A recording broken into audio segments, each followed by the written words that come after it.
हमको मिली है आज ये घड़ियां नसीब से जी भर के माझी मराठी तेवढी शुद्ध नव्हती आणि बॅकस्टोरी खूप वेगळी आहे. वाईल्ड कार्ड म्हणून जातोय आणि जास्ती शहाणपणा म्हणून एकटं राहायचं तर ते म्हणजे मला वाटतं ते गेम वरती खूप खराब झालेलं मध्ये आहे. गाडी त्यांना कळलंच नाही की त्या गाडीमध्ये मी चढले आहे. एवढं सोपं नव्हतं. वाटत होतं की तू तुझी मतं मांडते पण तन्वीच ती मतं खोडून काढताना ती विशाल आणि अनुश्री बद्दल जे बोलली त्याने महाराष्ट्रात सुद्धा तन्वी बद्दल नाराजी व्यक्त केली जाते की तन्वी स्वतःला वर दाखवण्यासाठी आता त्यांना खाली पाडते, फेक वागते असं वगैरे सुद्धा बोललं. आय एम ग्लॅड की हे असं दिसलंय आणि इनफॅक्ट ते तसंच होतं. वीक बोलायला खूप सोपं आहे, वीक आहे. मग एवढं वीक होतं तर का तो स्वतःहून प्रत्येकदा माझ्या जवळ आला का?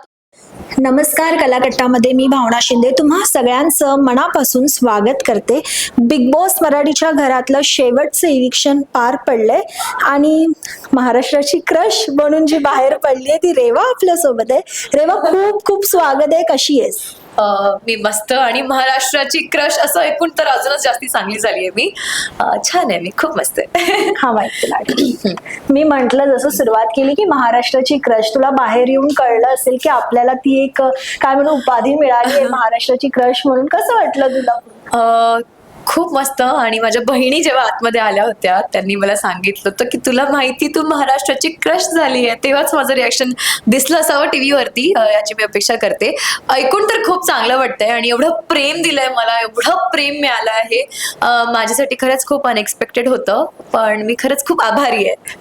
पण रेवा, जेव्हा तू बिग बॉसच्या घरात वाईल्ड कार्ड म्हणून आलीस ना तेव्हा लोकांना फारशी तू माहिती नव्हतीस आणि कट तू महाराष्ट्राची क्रश आणि इतकं नाव, आता इतकं फेम मिळालंय, पण ही फिलिंग कशी?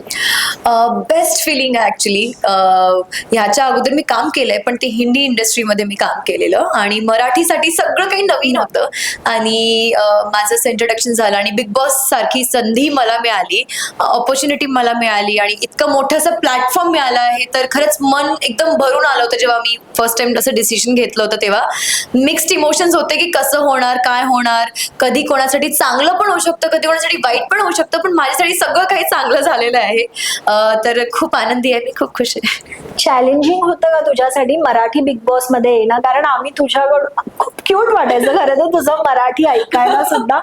चॅलेंजिंग होतं आणि हो, खरंच चॅलेंजिंग होतं. जेव्हा मला ऑफर झालेलं तेव्हा मला असं वाटत होतं की माझी मराठी तेवढी शुद्ध नव्हती आणि बॅकस्टोरी खूप वेगळी आहे. बाबा माझे गव्हर्नमेंट जॉबमध्ये होते, माझे जे जवळपासचे लोक होते सगळे हिंदी सायडर होते. स्कूलमध्ये मोस्टली हिंदी यूज झाली आणि तिकडे विदर्भाची मराठी म्हणजेच हिंदी आणि मराठी सगळं मिक्स असतं त्यामध्ये. त्यानंतर कॉलेजमध्ये अगेन गव्हर्नमेंट कॉलेजमधनं मी इंजिनिअरिंग केली आहे तर तिथे सुद्धा मल्टिपल दुसऱ्या स्टेटमध्ये लोक होती त्यामुळे हिंदीचा जास्ती वापर आणि मग बॅक टू बॅक हिंदी इंडस्ट्रीमध्ये काम केलेलं तर मराठीचा थोडा असा होता की एखादा वर्ड नाही कळणार किंवा ळ ड मध्ये प्रॉब्लेम, न ण मध्ये प्रॉब्लेम होता. तो बऱ्याचपैकी कव्हर झालाय. चॅलेंजिंग नक्कीच होतं पण मी त्यालाही पार पाडलं आणि मी आता व्यवस्थित बोलतीये असं मला वाटतं. पण तुम्ही 3 स्पर्धक वाईल्ड कार्ड म्हणून गेला होतात आणि तेव्हा जेव्हा तुम्ही आत गेलात ना तिघं तर असं वाटत होतं की रेवा वीक आहे त्या दोघांपेक्षा, संकेत आणि संस्कृतीपेक्षा. तर पण तू बाजी मारलीस. मी कसं वाटलं सगळ्यांना, असं बोलले ते हिट फ्लॉपच्या टास्क मध्ये सुद्धा, पण मला माझ्यावरती पूर्ण विश्वास होता. एखाद्या चुकीमुळे जे सुरुवातीला छोटीशी चूक झाली, विश्वासाने जी की दिली त्याच्यामुळे खूप जज केलं लोकांनी मला आणि खूप ग्रँटेड धरलं. ते त्यांच्यासाठीच हार्म होतं हेच बोलणार मी.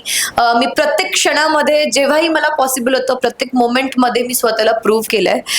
फक्त बोलून नाही तर करून सुद्धा दाखवलंय ते ऍक्शन्सच्या थ्रू. मला गिव्हअप नव्हतं करायचं. माझी जी जिद्द होती की मला करून दाखवायचंच आहे. रिअल लाईफ मध्ये मला कधीच कोणी एवढं ग्रँटेड धरलेलं नाहीये. मला खूप रिस्पेक्ट मिळाली आहे देवाच्या कृपेने, बाय गॉड्स ग्रेस, टचवूड. मी फ्रेशरही होती तरी लोकांनी मला एक रिस्पेक्टनी बघितलं आहे, मला त्याप्रमाणे त्यांनी ट्रीट केलंय. ही पहिलीच अशी वेळ जिथे लोकांनी असं बघितलं मला याच्या नजरेने. ती काही हरकत नाही, कदाचित वाईल्ड कार्ड होते आणि त्यांचं तिथे काही चूक नसावी, पण ठीक आहे, ते त्यांच्या सगळ्यांचं टर्नआउट झालं कारण मी लास्ट होते. आणि तू 3च बोलते वाईल्ड कार्ड, पण वाईल्ड कार्ड 4 होते कारण राखी ही वाईल्ड कार्ड होती आणि मी ते चौघांमधनं तिघांना बाहेर काढून शेवट बाहेर आलीये, तर एक ते चांगलीच आहे माझ्यासाठी, चांगली गोष्ट आहे. पण असं कुठे खचल्यासारखं होतं का जेव्हा वारंवार सगळे म्हणतात की ही वाईल्ड कार्ड आहे किंवा फॉलोवर आहे, म्हणजे तन्वीची फॉलोवर आहे असे तुला सारखं बोललं, तर आतल्यात कुठेतरी आपल्याला थोडं सफोकेट होत असेल ना? होत होतं. मेंटली वाईल्ड कार्ड म्हणून एक टार्गेट राहील किंवा लोक सगळ्यात अगोदर काहीही बोलून मलाच काढायचा प्रयत्न करतील, ह्या गोष्टीची मला खात्री होतीच. मेंटली त्या गोष्टीसाठी प्रिपेअर होतीच मी. पण जे बाहेर येऊन जे मी रिॲक्शन बघितलंय की जे फॉलोवर वगैरे बोलल्या गेले ते त्याहून मला जास्ती थोडंसं खचलं गेले की काय आहे हे. आतमध्ये वेगळ्या गोष्टी होत्या. 24 तासाचं राहायची जर्नी आणि 1 तासाचं राहायचा एपिसोड, त्यामध्ये मी जेवढं स्ट्रॉंगली मी माझी मतं मांडली आहे, मी कधीच कोणाला मी फॉलो नाही केलंय. जेही काही सिच्युएशन्स होते, ज्याही काही डिसिजन्स होत्या, त्या सगळ्या माझ्या होत्या. एक अलायन्स होती, ग्रुप होता, ती पण एक पार्ट ऑफ द गेम आहे. जर वाईल्ड कार्ड म्हणून जातोय आणि जास्ती शहाणपणा म्हणून एकटं राहायचं, तर ते म्हणजे मला वाटतं ते गेम वरती खूप खराब झालेलं असतं, कारण दोन्ही बाजूनी वार झाला असता माझ्यावरती. आणि ज्या टास्क मध्ये मला कधी कोणाची प्रायोरिटी म्हणावं किंवा सपोर्ट म्हणावं, तो मला कधीच भेटला नसता. आणि हा कुठलाच शहाणपणा मला तरी नाही वाटत. ग्रुप मी स्वतः बनवायचा अगोदर प्रयत्न केला, तो नाही वर्कआउट झाला. माझ्या काही स्ट्रॅटेजीज होत्या, काही वर्कआउट झाल्या, काही नाही झाल्या. इन दी एंड ज्या झाल्या त्या फ्लो मध्ये नॅचरल झाल्यात, कारण त्यांना माझ्यामध्ये कॅपेबिलिटीज वाटत होती, त्यांचा एक विश्वास होता माझ्यावरती जो मी जिंकला होता. खूप कमी दिवसामध्ये ती बॉन्डिंग क्रिएट होणं, ॲज अ वाईल्ड कार्ड ती बॉन्डिंग क्रिएट करणं एवढं सोपं नव्हतं. सगळे बोलतात की तू खूप उशिरा आली आहे, तुला खूप उशीर झाला आहे, आता स्पीड मध्ये आहे गाडी.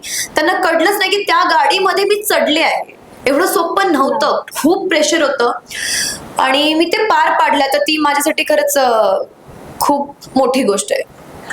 पण गेम साठी तू म्हणतेस की सपोर्ट मिळावा, अलायन्स सगळं असतं, त्यासाठी तू काटा ग्रुप निवडलास की मी शेवटपर्यंत टिकून राहावं असं मनात आलं म्हणून? नाही, माझ्यावरती मला वाटतं की कुठलाच ग्रुप कोणाला समोर घेऊ जाऊन शकत नाही. असं असतं तर प्रभू आज असताच इथे असता.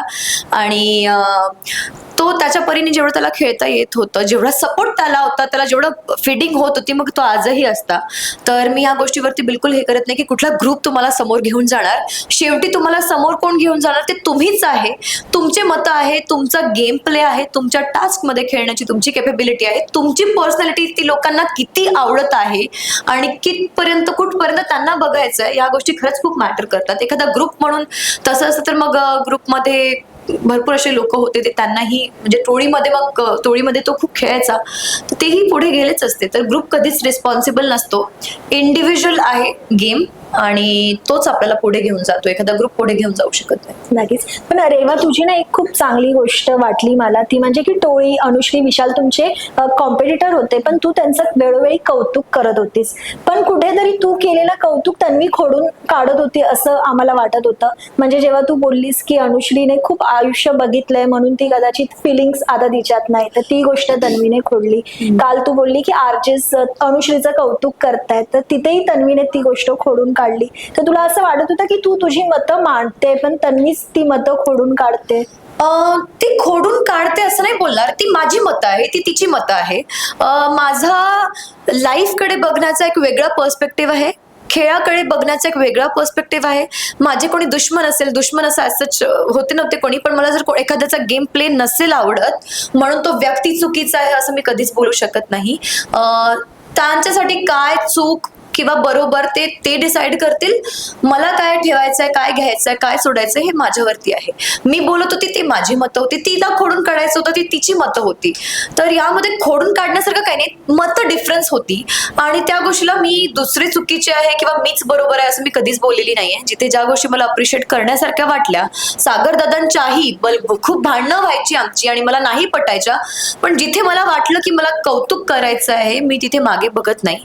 मी जेन्युन राहिले. मी खूप असं गेम पॉइंट ऑफ व्ह्यूने नाही, हा मोठा दिसेल जर मी कौतुक केलं तर आणि मी लहान दिसेल असं मी कधीच विचार केला नाही. ज्या गोष्टी होत्या अप्रिशिएट करण्या योग्य त्याला मी केलं आहे. मग त्या विशालच्या स्ट्रॅटेजीज का नव्हता पटत मला गेम, पण तो त्याच्यासाठी वर्कआउट करत होता म्हणून तो आज टॉप 5 मध्ये आहे. तर त्याचंही कौतुक केलंय मी कुठे ना कुठे. आणि आता तू म्हणालीस की मला वर दाखवण्यासाठी मी खोटा गेम, आता तू जे म्हणालीस काल जेव्हा तू बाहेर पडत होतीस, आम्ही एपिसोड पाहिला तेव्हा तन्वी तुझ्यासाठी व्यक्त होत होती, पण ते बोलताना ती विशाल आणि अनुश्री बद्दल जे बोलली त्याने महाराष्ट्रात सुद्धा तन्वी बद्दल नाराजी व्यक्त केली जाते की तन्वी स्वतःला वर दाखवण्यासाठी आता त्यांना खाली पाडते, फेक वागते असं वगैरे सुद्धा बोललं जाते. तू तिथे होतीस, निघत होतीस, इमोशनल वातावरण होतं ते खरं तर सगळं. तू काय सांगशील? मी हेच बोलेल, महाराष्ट्राचा असं रिस्पॉन्स काय आहे अजून मला एवढं माहिती नाही, कारण मी आत्ताच आले आहे. भरपूर गोष्टी होत्या, मी खूप जास्ती सोशल मीडियावरती पण नाही बघितलंय, मला वरून वरून जेवढ्या गोष्टी माहिती तेवढ्याच माहिती आहे. महाराष्ट्राचा काय रिस्पॉन्स आहे बघावं लागणार. तेव्हा ती खूप इमोशनल झाली होती. माझा आणि तन्वीचं बॉन्ड खूप प्युअर होतं त्यावेळेला, जे माझ्याकडून तर होतच होतं, तिच्याकडूनही आहे ह्याची मला खात्री आहे, पण ते बाहेर आल्यानंतर मला जास्तीच चांगल्याने कळणार की ते गेम पॉइंट ऑफ व्ह्यू साठी होतं की तिच्याकडनं पण ते रिअल होतं. पण तिला खरंच खूप इम्पॅक्ट झालेला जेव्हा मी निघाले. तिला नव्हतं पाहिजे, कारण ती पण बघत होती की माझी तळमळ आहे ती गेमसाठी, जे मी एफर्ट्स घेत होती. सकाळी उठल्यापासून मी कधीच बिग बॉसच्या घरामध्ये माझ्यासाठी एकही कुकडुकू नाही वाजलेला आहे. जोपर्यंत लाईट्स ऑफ होत नाही तोपर्यंत मी कॉन्स्टंटली ऍक्टिव्ह राहायची.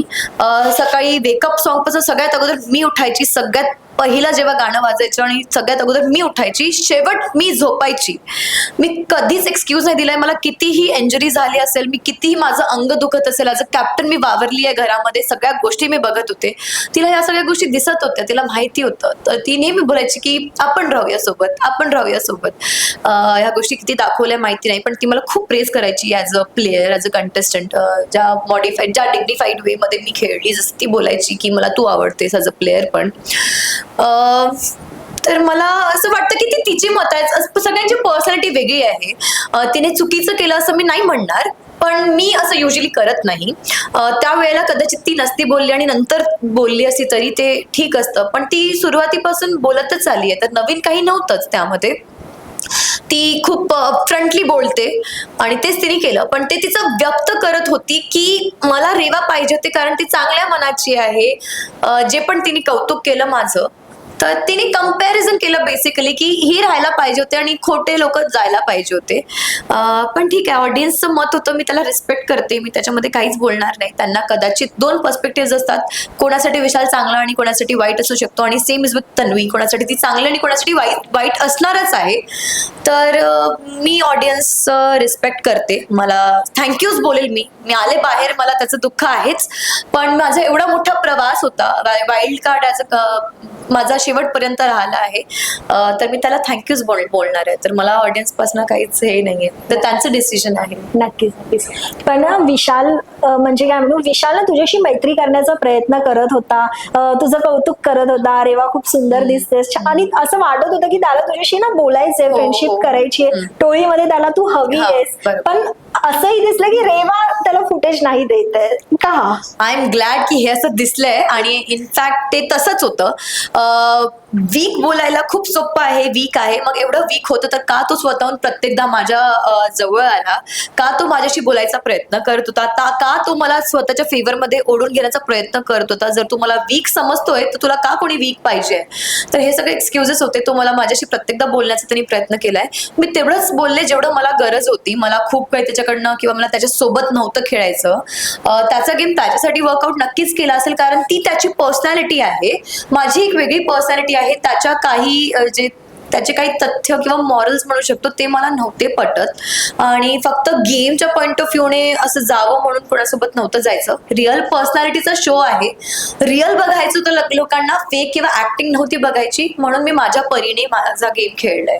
तर मी त्याला थोडं अवॉइड केलं, कारण मला नव्हत्या पटत काही गोष्टी त्याच्या. ओके, तर जाता जाता शेवटचा प्रश्न की कोणाला, ऑफकोर्स मला तर वाटतं तू तन्वीच बोलशील, पण टॉप 3 कोण असावे? माझी इच्छा, माझेच लोक आहेत टॉप 3 मध्ये असायला पाहिजे, आरबी, तन्वी आणि दीपाली ताई. पण मला वाटतं की अनुश्री असू शकते, आरबी आणि तन्वी असू शकते, कारण लास्ट टाइम दीपाली ते डेंजर झोन मध्ये माझ्या सोबत उभी होती म्हणून. ओके, तर thank you so much Reva.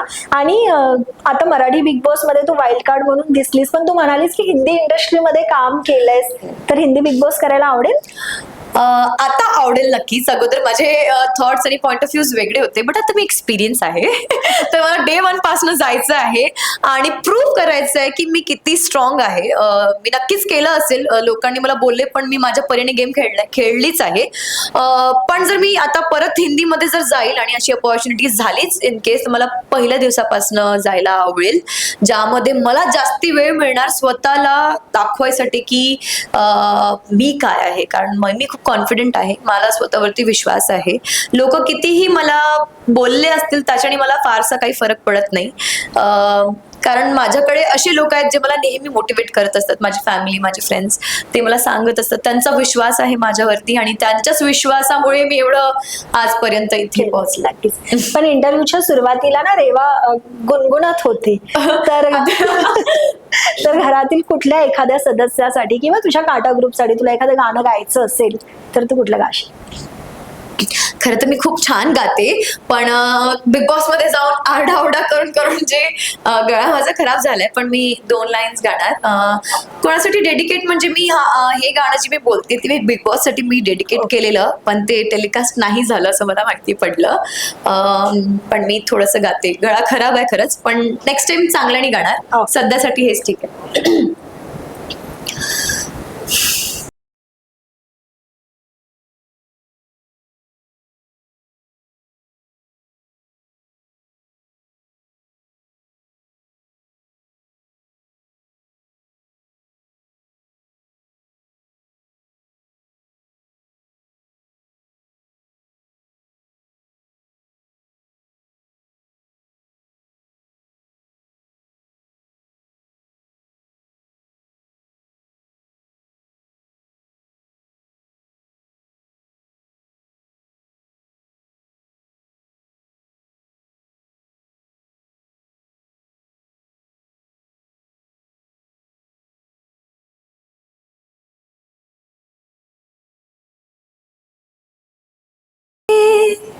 Wow, टाळ्या खरेदर, खूप छान गातेस. आम्हाला दिसले बिग बॉसच्या घरात खरंच गाताना.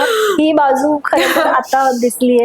मी खूप गाणी गायली आहे बिग बॉस हाऊस मध्ये, पण ती कदाचित टेलिकास्ट असेल झाली आणि फॉर ऑब्वियस रिझन कॉपीराईट्स असतात काही काही वस्तूंसाठी. खूप मजा आली आणि माझा खरंच आवाज खराब झालेला आहे. इतका वेळ ओरडून आरडून बिग बॉस मध्ये खरंच खूप आवाज तो खराब होतो. नेक्स्ट टाइम मी ह्याच्याहून चांगली गाणार. नक्की. थँक्यू सो मच रेवा, आणि तुला पुढील वाटचालीसाठी खूप खूप शुभेच्छा. Thank you, means a lot. Thank you.